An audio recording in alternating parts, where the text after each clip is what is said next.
Hi guys! Welcome to my vlog. This is the day 3 of our Hong Kong trip last January 5, 2025. Let's go!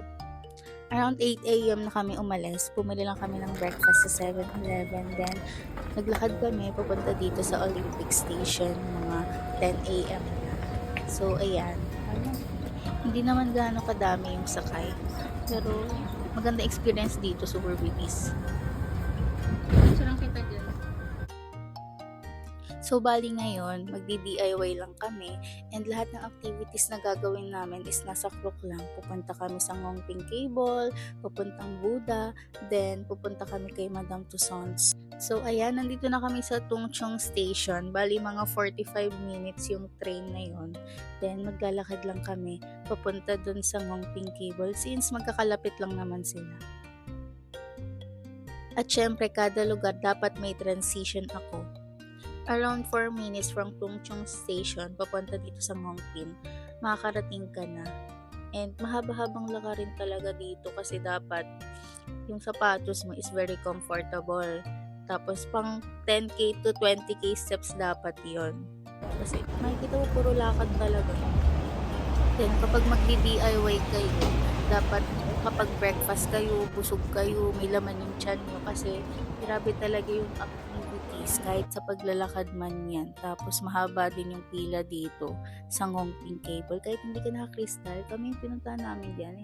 Hindi yan crystal pero mahaba yung pila namin. Ito na yung moment of truth. Ako actually, takot ako sa heights. Pero nung sumakay na ako dito, parang na-conquer ko yung fear ko. Ano daw? So anyways, ito yung view. Maganda naman yung view. Busog na busog ka talaga. 'Di ba?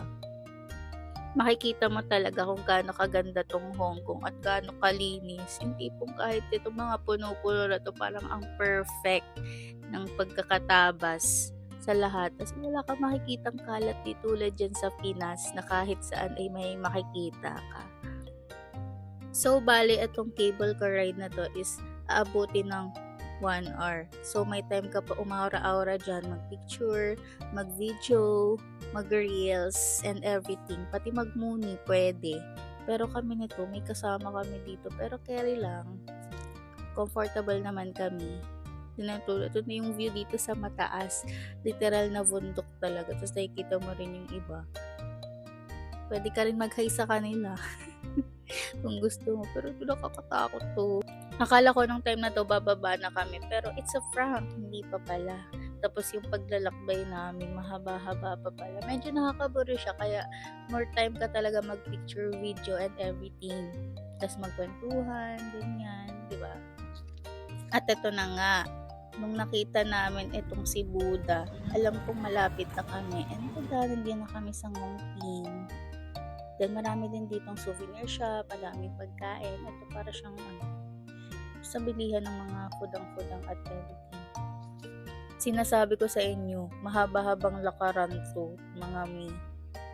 Kaya dapat mag-ready na kayo. Then nung nandiyan na kami sa Arco, nagutom na kami around 12 p.m. So, naghanap na kami ng makakainan.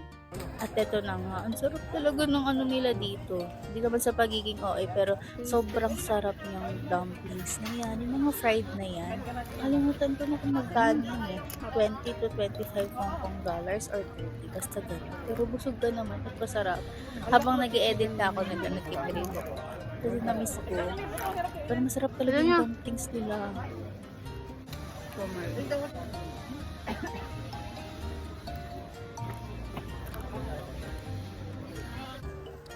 Then after namin kumain, ready na talaga kami umakyat yan kay Piantang Buddha.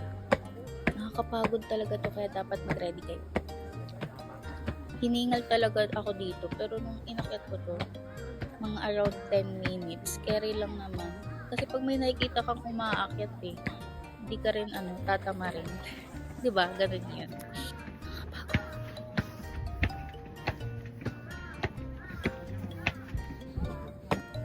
More steps ka talaga dito. So, ayan, nandiyan na kami malapit na. It's time para mag-video. Then, finally, naakyat ko na. Ang ganda ng view dito sa taas. Then, nagpicture ako dyan kay Buddha at yung iba nagdadasal.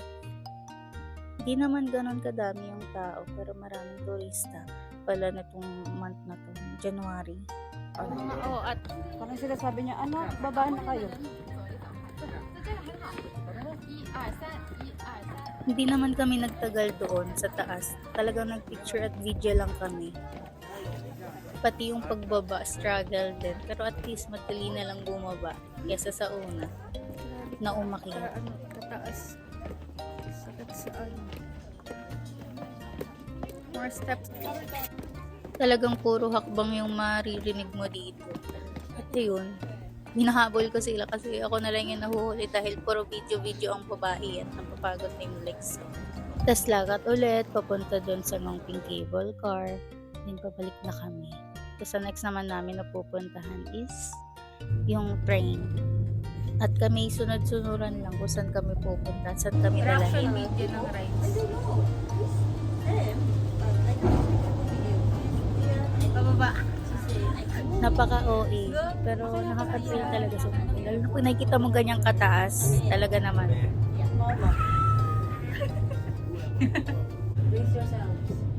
Ito, no, nakita ko tong dagat na to. Alam kong malapit na talaga kami.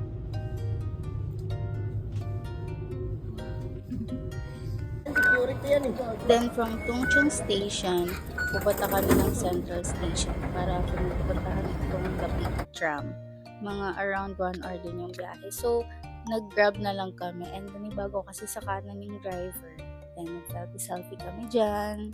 And automatic itong pinto na yun. Tapos yan, bumili kami ng matcha. Tama ka na lang.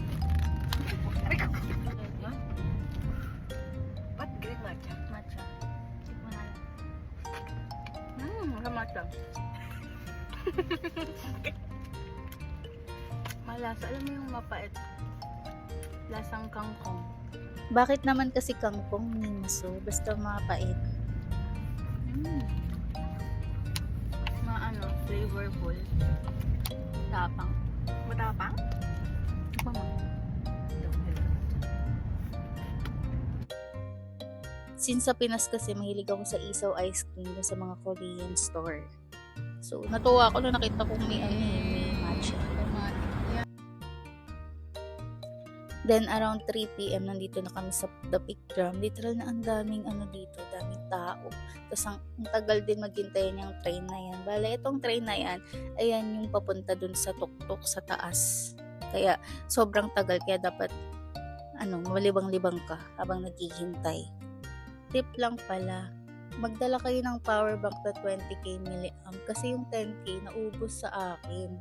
Tapos, dalawa pa yung cellphone. So, malulubat talaga kayo kaka-picture and video. Tapos dapat dito kayo sa kanan sumakay kasi makikita nyo yung view na napakaganda. Wait nyo na lang. So, ayan, diba? Ang ganda. Ito na.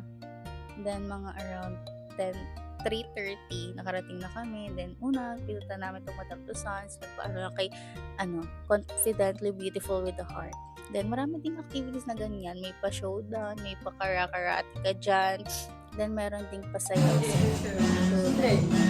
Sorry. Then, may nakita kami ditong coin maker. So, papatulan kasi souvenir. Ay, ang liit mo. Then, after nyan, umakyat naman kami sa sky deck. Yun sa tuktok. Para makita mo yung buong view, mag-picture-picture, muni-muni, video. So, yan sa paakyat namin. Puro escalator lang yung inakyat namin dahil walang elevator. Talagang ikot-ikot ka. Pero naman, satisfied naman pag nakita mo na tong view na to. Then nag-transition lang ako dyan, video, picture. Tapos bumaba na ulit kami at naghintay ng next train pababa. Syempre, sa kaliwa ako sumakay kasi para makita ko ulit yung magandang view pababa. Tapos more video lang din kami and picture sa nangyayari. Kasi interesting So since malapit na kami, maghihiwa-hiwalay na kami sa train station. Yung iba kasi bibili ng sapatos, tapos kami magmumungkok lang. Then pumunta na kami sa Jollibee dahil gutom na kami. Sa taste test na natin yung chicken gravy. Yung gravy nakalagay sa ganito.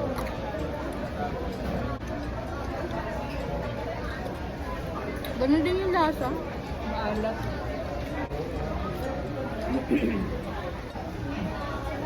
Spicy.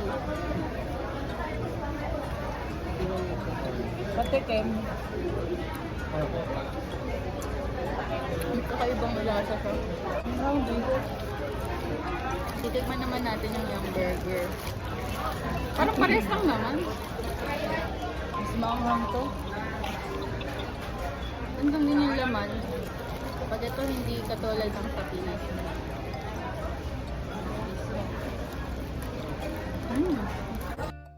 I-post yun na lang yung video para makita yung price ng sa Jollibee. Then, marami talagang bumibili dito. Then, dumaan kami dito sa Mongkok para makapag-Starbucks. Same lang. Ganun din. Akala ko may kakaiba, pero ayan, yung mga in-order ko. Then, ito kami.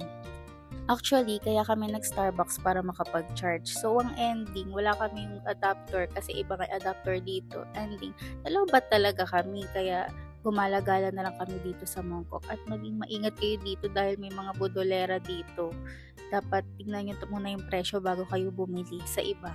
At magtingin-tingin muna. Grabe talaga yung araw na to. Sobrang pagod ako. Literal na pagod. At tingnan nyo na lang yung face ko rito. Dahil yun lang, bye.